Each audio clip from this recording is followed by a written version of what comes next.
Many of America's biggest retail chains aren't struggling because customers have vanished.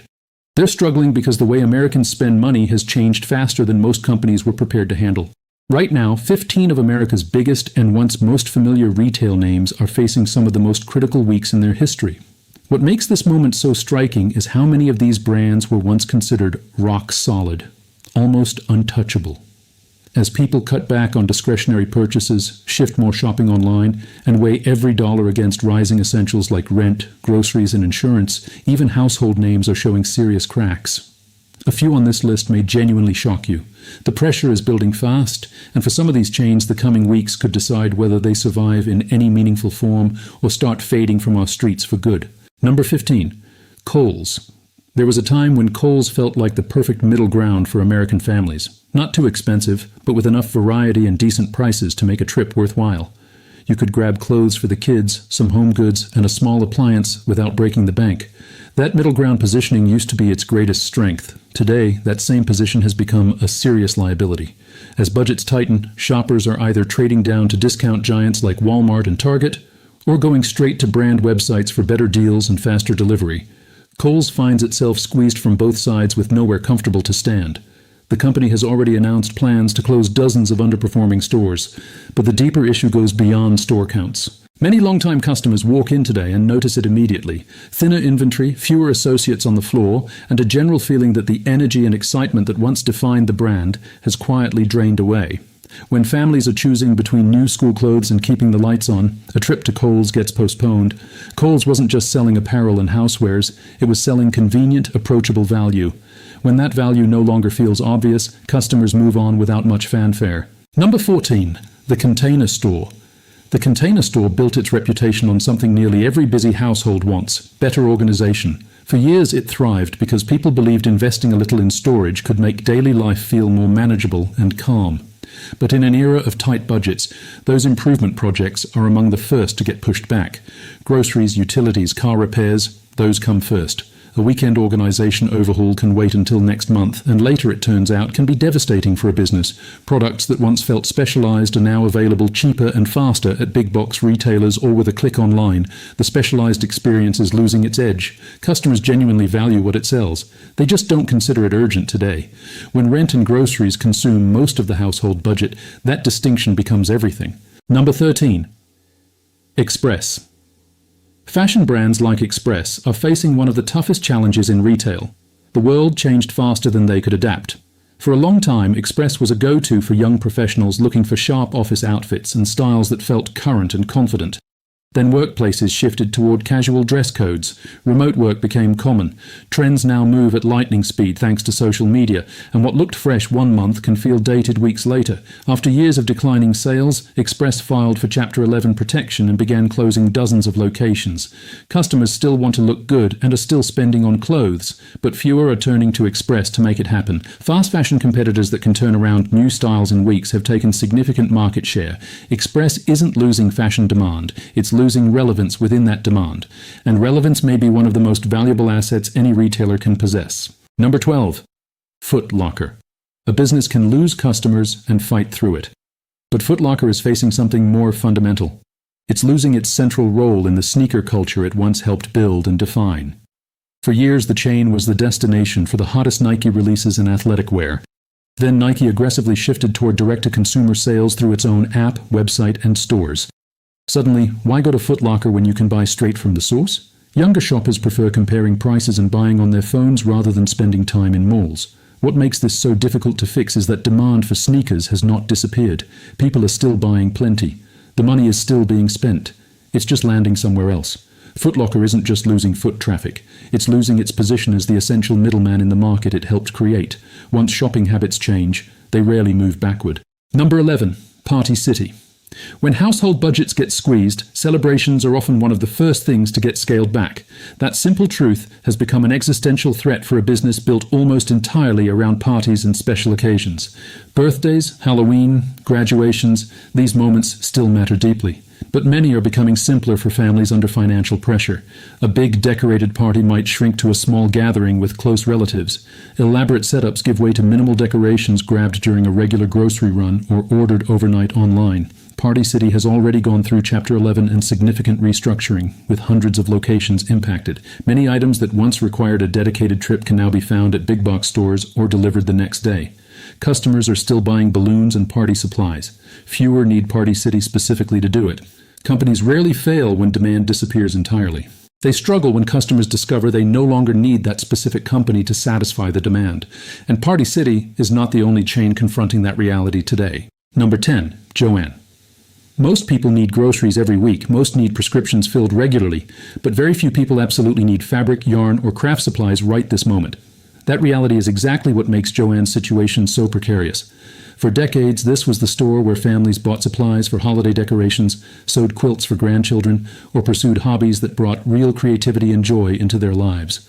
When household budgets tighten, non-essential spending like crafts is often among the very first categories to go. Not because people stop enjoying those activities, but because rent, groceries, and utility bills demand the money first. After years of declining sales and mounting debt, Joann sought Chapter 11 protection and has been forced to scale back significantly. Many long-time customers now notice thinner selections in stores that no longer feel as vibrant as they once did.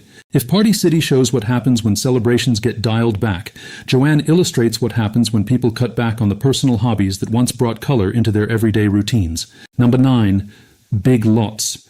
There was a time when tighter budgets sent families straight to big lots. $1 could stretch further there. Affordable furniture, new dishware, small home upgrades that made everyday life feel a bit better without spending a fortune. That value proposition used to be incredibly strong. But today, even discount retailers are under serious pressure as customers compare prices in seconds across Walmart, Costco, and Amazon from their phones.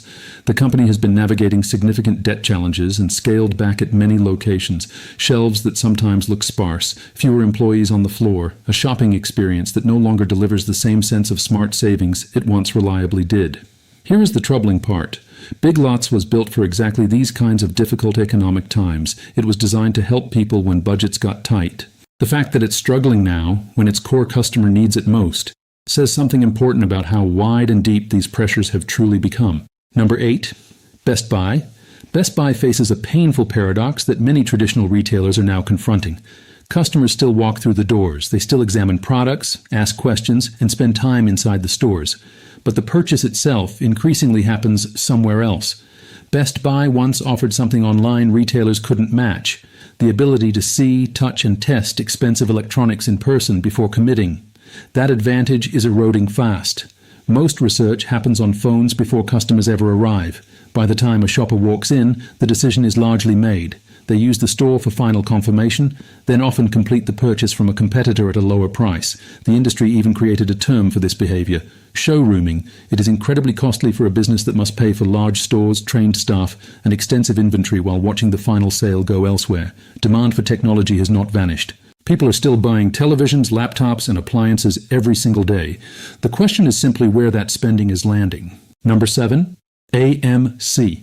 AMC is battling a challenge that no amount of popcorn promotions or loyalty programs can fully fix. For generations, going to the movies was a standard weekend activity. You bought a ticket, settled into your seat, and experienced something together with a crowd. Today, that decision faces stiffer competition than ever from comfortable couches, streaming platforms, and the total cost of a night out. The pandemic accelerated this shift dramatically. Box office revenue collapsed at one point, forcing AMC to take on billions in debt just to survive. Audiences have returned, but selectively. Blockbusters can still pack theaters. Many regular screenings sit nearly empty. Large televisions are now affordable for most households. Home sound systems have improved dramatically. And convenience, it turns out, is one of the hardest forces to compete against. AMC doesn't sell necessities. It sells shared experiences and escapism. When those experiences feel optional and a comparable version is available on the couch at home, every empty seat tells part of the story. Number 6. CVS. CVS is confronting challenges that go far beyond what financial reports usually capture.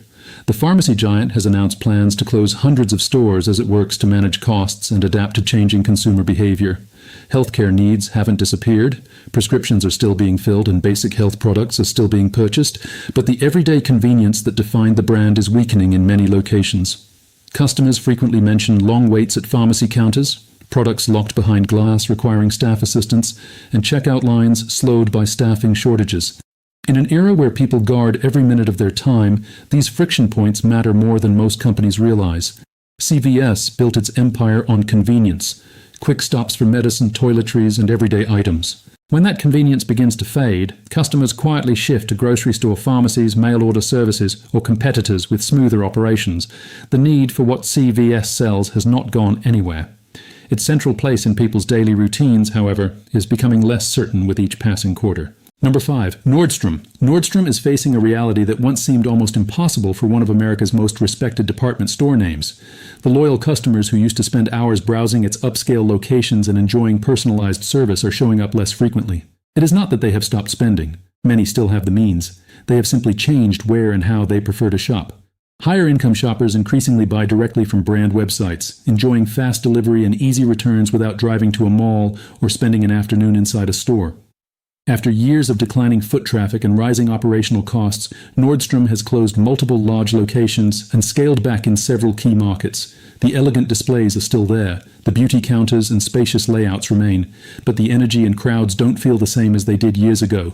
Nordstrom isn't losing demand for fashion or quality goods. It's losing its once central place in the customer's shopping journey. For a brand built around that journey, it's a profoundly difficult position to recover from. Number 4. Neiman Marcus. Neiman Marcus sits at the higher end of the spectrum, yet it finds itself caught in a remarkably similar transformation. The money for luxury purchases is still circulating. Designer handbags, luxury watches, and high-end apparel are still being sold every day, but where those sales are happening has shifted significantly. More purchases are now completed online, through private appointments, or directly from brand boutiques. After extensive restructuring and carrying significant debt, the company has continued to shrink its physical footprint. The old allure of shopping as an experience, browsing racks, trying items on, receiving attentive service from someone who knows your preferences, now competes against the simplicity of ordering from a phone with next-day delivery. In the stores that remain, the elegance is still present, but foot traffic has thinned noticeably during what used to be busy periods. Neiman Marcus isn't losing the luxury market itself. It's losing the role it once played as a primary destination within that market. Those are two very different problems. Number 3. Walgreens. Like its competitor CVS, Walgreens is dealing with challenges that touch millions of daily routines across the country. The company has announced plans to close a substantial number of locations nationwide as it manages costs amid changing consumer behavior. Prescriptions still need to be filled. Everyday health and wellness items are still purchased regularly, but the friction in the experience is becoming harder for customers to ignore. Longer waits at pharmacy counters, more products secured behind locked cases, staffing shortages that slow everything down. In a fast-paced world where people guard their time carefully, these delays accumulate and push shoppers toward alternatives, grocery store pharmacies, mail-order prescription services, and competitors with smoother operations. Walgreens built its success on being the convenient option for quick stops.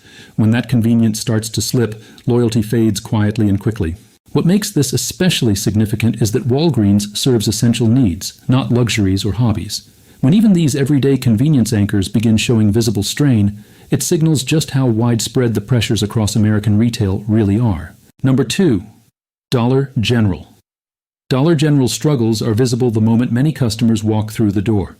With its vast network of more than 20,000 locations, especially in small towns and rural communities, it became a genuine lifeline for budget-conscious shoppers who had few alternatives. But rapid expansion created challenges that are now impossible to ignore. At many stores, customers find unopened freight carts blocking aisles, cardboard boxes left on the floor, and shelves with noticeable gaps even when inventory sits in the back room. The root cause often comes down to staffing. Many locations operate with minimal crew expected to handle registers, stocking, deliveries, and customer assistance all at once. The result is a shopping experience that increasingly feels chaotic and time-consuming. In an era where Walmart and online ordering are available alternatives, patience wears thin fast. Dollar General doesn't sell luxuries or hobbies. It sells the basic items people need this week, sometimes today. When the stores built to serve tight budgets and essential convenience start losing reliability, the ripple effects touch communities deeply, particularly those with few other options. Number 1. Macy's. Macy's tops this list as one of the most iconic American retailers now facing an uncertain future. Once the flagship of department store shopping, with its famous parades, holiday windows, and massive anchor locations in cities across the country, Macy's is confronting a perfect storm of changing habits, relentless online competition, and shifting mall traffic that shows no signs of reversing. The company has closed dozens of stores in recent years and continues to evaluate its footprint as sales pressure mounts.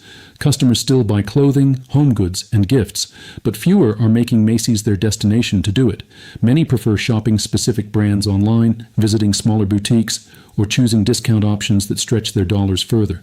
Walking through many Macy's locations today, you can sense the change. The floor spaces and familiar layouts remain. Sales events still happen.